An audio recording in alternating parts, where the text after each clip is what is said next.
अगर आपको बार बार सर में दर्द होता है, ऐसा दर्द जिसमें रूटीन काम करना मुश्किल हो जाए, साथ में नौजिया या उल्टी जैसा फील हो, या फिर लाइट, मोबाइल स्क्रीन या आवाज तक बर्दाश्त नहीं हो पाए और हर बार आप एक पेन किलर खाकर काम चला लेते हैं, तो इसको लाइटली मत लीजिए। हाय, मैं हूं doctor Rahul Chawla, consultant neurologist at ISIC hospital Delhi and founder of healthpill.com। हर रिकरेंट हेडेक नॉर्मल हेडेक नहीं होता। कई लोग सालों तक माइग्रेन को स्ट्रेस या नॉर्मल हेडेक समझकर इग्नोर कर देते हैं, जबकि माइग्रेन एक न्यूरोलॉजिकल डिसऑर्डर होता है जो सिर्फ हेडेक तक लिमिटेड नहीं होता। कुछ पेशेंट्स में माइग्रेन अटैक से पहले आंखों के सामने अजीब विजुअल पैटर्न्स दिखाई दे सकते हैं। इसके अलावा कुछ लोगों को सीवियर वर्टिगो हो सकता है और रेयर केसेस में पैरालिसिस तक हो सकता है। सबसे बड़ी बात यह है कि ये इतनी कॉमन कंडीशन होने के बावजूद लोग माइग्रेन को सीरियसली नहीं लेते।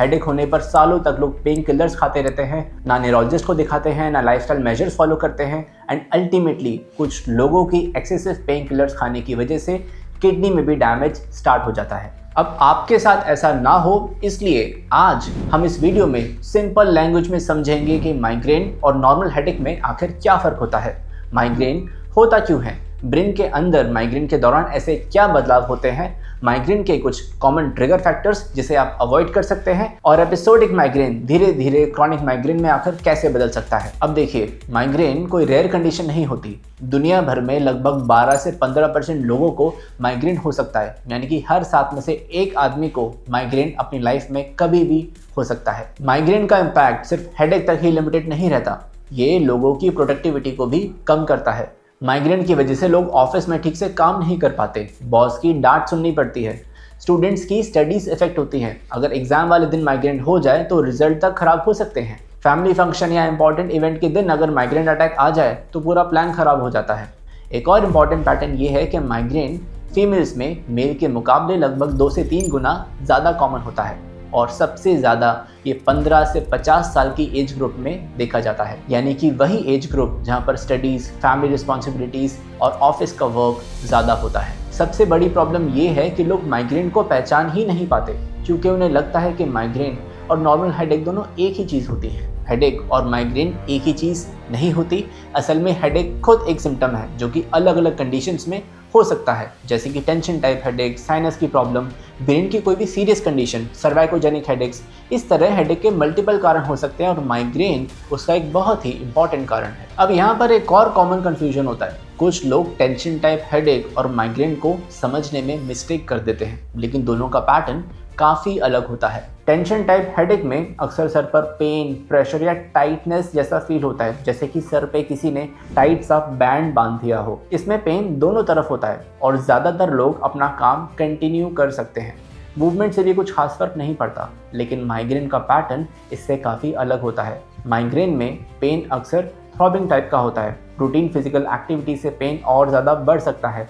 इसके साथ में नौजिया, उल्टी, लाइट से इरिटेशन, आवाज़ से इरिटेशन और कभी कभार स्ट्रॉन्ग स्मेल तक अनकंफर्टेबल लग सकती है। और कई पेशेंट्स को अटैक्स के दौरान अंधेरे और शांत कमरे में जाकर लेटना पसंद होता है। लेकिन आखिर माइग्रेन में ऐसा क्या अलग होता है कि इसमें सिर्फ सर दर्द नहीं होता, बल्कि nausea, vomiting, light sensitivity, sound sensitivity जैसे सिम्टम्स भी डेवलप हो जाते हैं। माइग्रेन में प्रॉब्लम ब्रेन के स्ट्रक्चर में नहीं होती, प्रॉब्लम ब्रेन के फंक्शनिंग पैटर्न में होती है। माइग्रेन पेशेंट्स का ब्रेन जेनेटिकली और बायोलॉजिकली ज़्यादा सेंसिटिव होता है। मेडिकल लैंग्वेज में हम इसे हाइपर एक्साइटेबल ब्रेन कहते हैं, मतलब कुछ स्पेसिफिक ट्रिगर्स मौजूद होने पर माइग्रेन का ब्रेन नॉर्मल ब्रेन के कंपैरिजन में ज़्यादा अग्रेसिवली रिएक्ट करता है। जैसे ही माइग्रेन का ट्रिगर एक्टिवेट होता है, ब्रेन का एक इम्पॉर्टेंट पेन नेटवर्क एक्टिव हो जाता है, जिसे हम ट्राइजेमिनोवैस्कुलर सिस्टम कहते हैं। इस एक्टिवेशन के बाद ब्रेन कुछ न्यूरोकेमिकल्स रिलीज कर देता है। इसमें से एक इम्पॉर्टेंट केमिकल होता है CGRP, यानी कि कैल्सिटोनिन जीन रिलेटेड पेप्टाइड। ये केमिकल माइग्रेन के मैकेनिज्म में एक इम्पॉर्टेंट रोल प्ले करता है। CGRP रिलीज होने के बाद पेन पाथवेज और ब्लड वेसल्स एक्टिव होने लगते हैं और इसी एक्टिवेशन की वजह से माइग्रेन अटैक डेवलप होता है और पेशेंट को थ्रॉबिंग पेन फील होता है। लेकिन माइग्रेन के दौरान सिर्फ पेन पाथवेज ही एक्टिव नहीं होते, ब्रेन के कुछ ऐसे सेंटर्स भी अफेक्ट होते हैं जो कि नौजिया और वॉमिटिंग से रिलेटेड होते हैं। इसी वजह से पेशेंट को अटैक के साथ उल्टी जैसा फील होता है या कभी कभार वॉमिटिंग भी आ सकती है। इसलिए माइग्रेन अटैक के दौरान या उसके बाद पेशेंट फटीग फील करते हैं। कुछ लोगों को लगता है कि उनका दिमाग धीरे धीरे काम कर रहा है, फोकस करने में दिक्कत होती है, या सिंपल कॉन्वर्सेशंस और रूटीन टास्क भी मेंटली एग्जॉस्टिंग लगने लगते हैं। कई पेशेंट्स 1-2 दिनों तक मेंटली ड्रेन्ड, एग्जॉस्टेड या हैंगओवर जैसा फील करते हैं। इस फेज को हम पोस्ट ड्रोन कहते हैं। अब देखिए, हर पेशेंट्स में ये सेम सिम्टम्स नहीं होते हैं। कुछ पेशेंट को सिर्फ हेडेक होता है, कुछ पेशेंट को हेडेक के साथ ऑरा भी होता है, कुछ पेशेंट्स को अटैक के बाद भी काफ़ी देर तक सिम्टम्स परसिस्ट कर सकते हैं। अब अगर मैं आपसे कहूँ कि माइग्रेन कभी कभी बिना हेडेक के भी हो सकता है, या फिर माइग्रेन इतना सीवियर हो सकता है कि दवाइयों से भी काम नहीं चले, शायद आपको यकीन ना हो।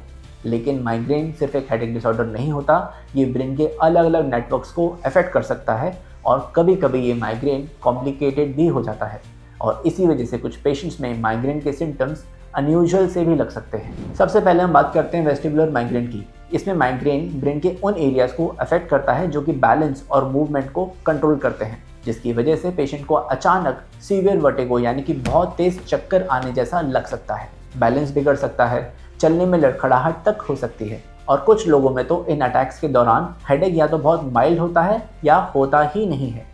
इसके अलावा माइग्रेन का एक और रेयर फॉर्म होता है हेमिप्लेजिक माइग्रेन। इसमें अटैक के दौरान बॉडी के एक हाथ और एक पैर में टेम्पोररी वीकनेस डेवलप हो सकती है।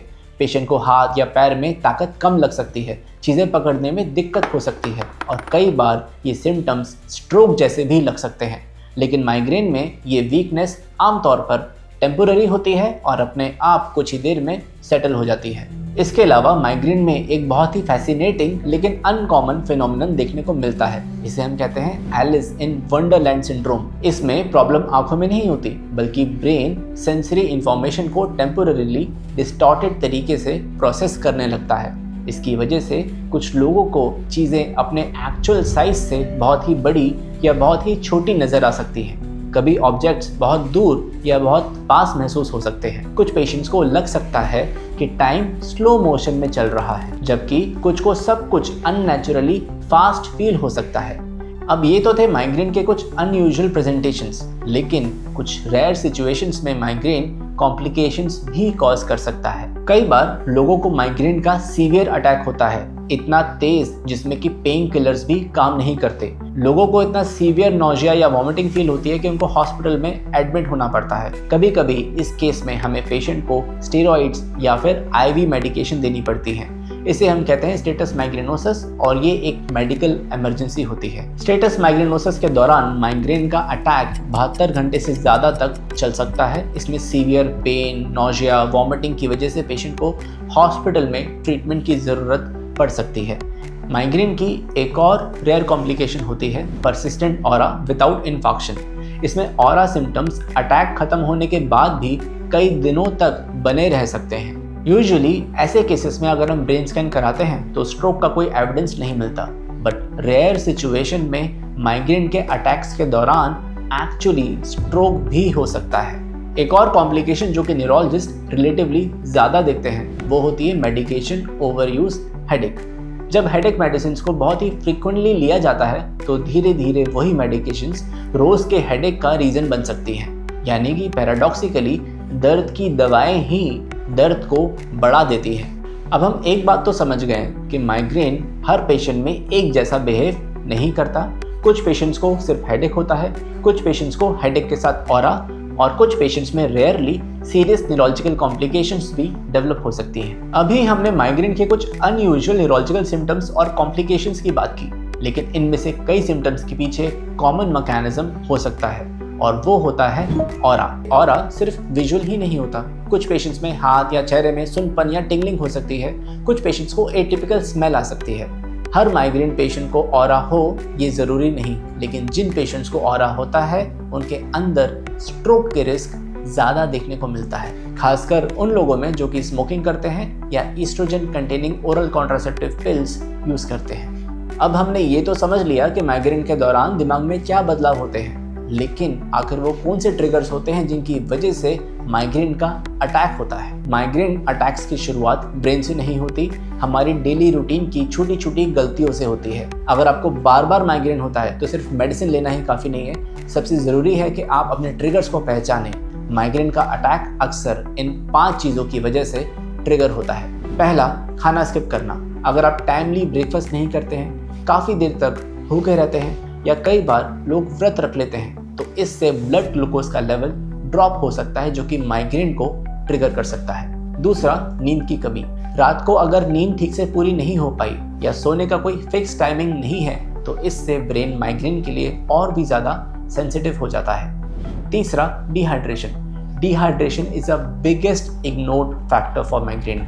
अगर आप वेल हाइड्रेटेड हैं तो माइग्रेन के ट्रिगर होने की पॉसिबिलिटी काफ़ी कम हो जाती है। चौथा, एनवायरमेंटल ट्रिगर्स। बहुत तेज़ धूप, ट्रैवलिंग, बहुत ज़्यादा शोर शराबा जैसे डीजे की आवाज़, ये सभी माइग्रेन के अटैक को ट्रिगर कर सकते हैं। पांचवा, पेशेंट स्पेसिफिक ट्रिगर्स जैसे कि अल्कोहल, परफ्यूम की स्मेल, कुछ स्पेसिफिक फूड आइटम जैसे कि कॉफ़ी, चीज़, रेड वाइन, ये सभी पेशेंट स्पेसिफिक ट्रिगरिंग फैक्टर्स होते हैं जो कि कुछ लोगों में माइग्रेन के अटैक को ट्रिगर कर सकते हैं।